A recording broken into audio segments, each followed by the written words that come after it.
Juan Kapitulo 6. Sila mitubag. Unsa mang milagroha ang imong ipakita kanamo, aron manuo kami kanimo. Unsa may imong himon? Ang among mga katigulangan nangaon og mana didto sa kamingawan. Sumala gayod sa giingon sa kasulatan, gihatagan niya silag pan gikan sa langit.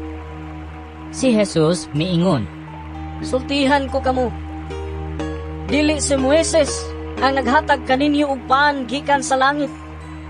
Ang akong amahan mao ang naghatag kaninyo sa matuod nga paan gikan sa langit. Kay ang paan nga gihatag sa Dios mao siya nga nanaog gikan sa langit ug naghatag og kinabuhi sa kalibutan. sila miingon kaniya. Sir, hatagi kami kanunay ni ining maungpan. Si Jesus miingon kanila. Ako mao ang paan nga naghatag sa kinabuhi. Ang moari kanako dili nagayud gutomon. Ug ang mutuo kanako dili nagayud uhawon.